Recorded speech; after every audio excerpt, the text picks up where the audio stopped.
Après avoir évoqué la création et Noé, on va s'intéresser à Abraham à partir de Genèse chapitre 14, verset 17. Melchisédek bénit Abraham qui sort victorieux de la guerre avec les rois. Il lui donne la dîme de tout. Abraham lui donne la dîme de tout. Melchisédek veut dire roi de justice. Question, Melchisédek est-il une apparence, image visible de Dieu, une autre figure de Christ? Nous allons tenter de répondre à cette question. En Genèse du chapitre 12 au chapitre 22, il y a mention des rencontres entre Abraham et Dieu, entre Dieu et Abraham et des rencontres avec d'autres comme Agar, deuxième femme d'Abraham. L'Éternel rencontre Agar dans l'ange de l'Éternel lorsqu'elle a fui Sarai, sa maîtresse. Dans Genèse chapitre 16, à partir du verset 10, l'Éternel parle à travers son ange. C'est vraiment une manifestation de l'Éternel. Il parle comme si c'était lui-même. Si vous lisez le passage, vous le constaterez. Genèse chapitre 17. Cette fois-là, l'Éternel descend devant Abraham et se présente comme son Dieu et dit à Abraham de marcher devant sa face et d'être intègre. Et ensuite, il s'élève dans le ciel à la fin de la rencontre. Donc l'Éternel vient en tant que Dieu. La troisième occurrence, l'Éternel se manifeste finalement comme un homme accompagné des deux anges sous les chaînes de Mamré à Abraham. Après cette entrevue, cette invitation d'Abraham dans ses tentes, les anges vont à Sodome pour Lot, tandis que Abraham plaide pour la ville. Ensuite, l'Éternel s'en va. Conclusion, l'Éternel se présente à ses créatures de différentes manières, en tant qu'ange, Dieu ou homme, et peut-être en tant qu'autre chose, peut-être en tant que sacrificateur. D'où la question, qui est en réalité Melchisédek?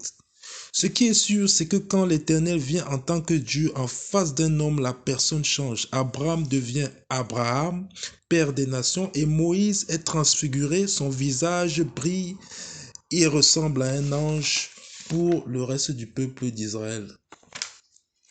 Dans Hébreux chapitre 7, on voit que Melchisédek, le sacrificateur de Dieu, qui est d'abord roi de justice par son nom même qui signifie roi de justice, et qui est ensuite roi de paix, c'est-à-dire roi de Salem ou roi de Salem. Notons que c'est de cela qu'il est question maintenant. Notons que la justice fut imputée à Abraham parce qu'il eut confiance en Dieu. Il obtint la justice qui s'obtient par la foi. Melchisédek demeure, selon le passage, sacrificateur du Dieu très haut à perpétuité. Et il a béni Abraham et leva la dîme de tout sur lui. Selon Hébreux chapitre 7, il est vivant, éternel, sans père, sans mère, généalogie, sans commencement de jour ni fin de vie, mais assimilé au Fils de Dieu. Peut-être devrait-on dire assimilable au Fils de Dieu. Assimilé, dans d'autres versions, c'est rendu semblable au Fils de Dieu. En effet, il a toutes les caractéristiques de Christ, car Christ est sacrificateur pour toujours selon l'ordre de Melchisédek, d'un sacerdoce intransmissible. Or, Melchisédek demeure sacrificateur à perpétuité.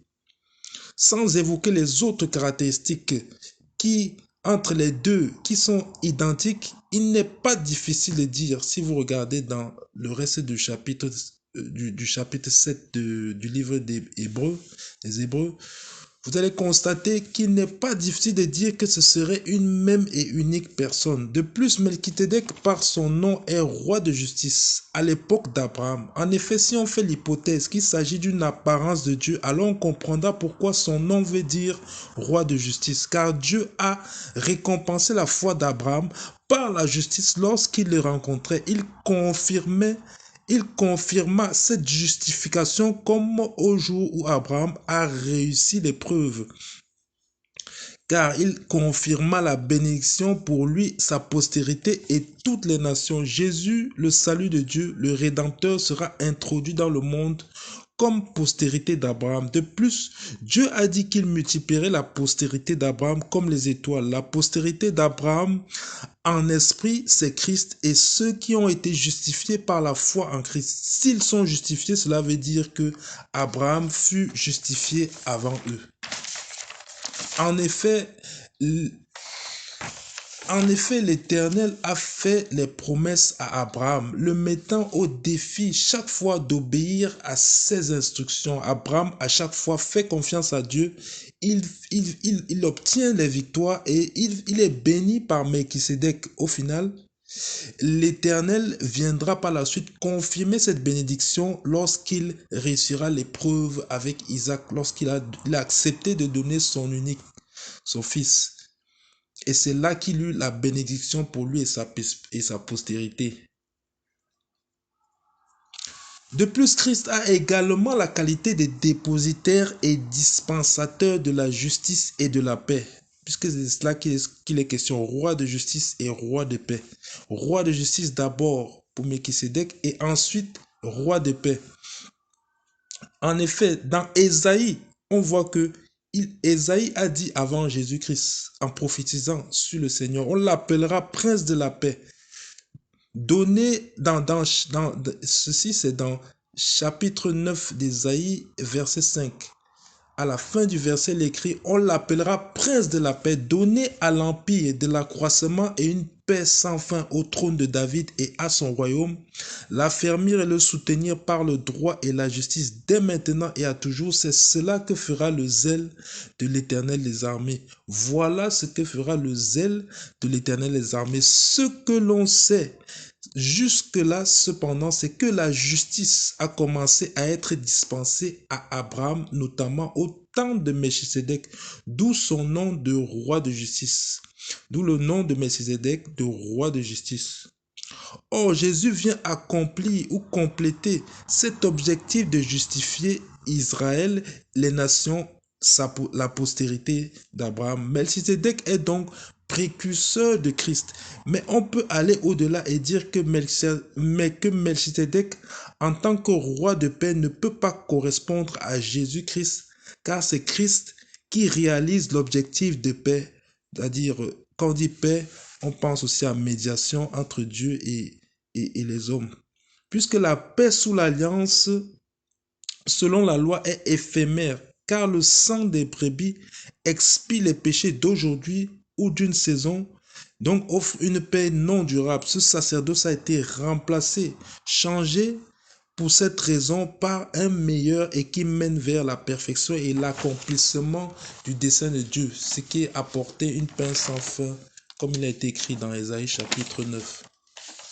D'autres passages bibliques confirment également cette qualité de Christ par rapport à la paix et à la justice. Ce rôle de Christ, ses attributs royaux ou princiers. Princier parce qu'il est il est fils, mais comme il est aussi, comme il a aussi dit, moi et le Père, nous sommes un. À mon avis, c'est pourquoi on l'appelait prince, car le prince est fils du roi. Cependant, on sait que Christ règne. Aujourd'hui, il règne. Il y a confirmation et pour l'éternité. Il y a confirmation de cela dans Psaume 72 de Salomon, où il est écrit, ô Dieu, donne tes jugements au roi et ta justice au fils du roi. Il jugera ton peuple avec justice et tes malheureux avec équité. Les montagnes porteront la paix pour le peuple et les collines aussi par l'effet de ta justice. Donc on voit encore paix et justice que le Seigneur apportera. Dans Jérémie 33, cela est encore mentionné. En ces jours-là, je ferai éclore à David un germe de justice. Il pratiquera la justice et l'équité dans le pays. Le Seigneur qui apporte ce règne de justice. Quelque part aussi dans l'Apocalypse, il est écrit, je vis le ciel ouvert et je vis un cheval blanc. Celui qui le monte s'appelle fidèle et véritable et il juge et combat avec justice. L'Éternel s'adresse ainsi à l'Éternel, à son oint. Dans Psaume 45, et il dit, sans répéter toute le passage, à un certain point, il lui dit, ton sceptre est un sceptre d'équité. Donc,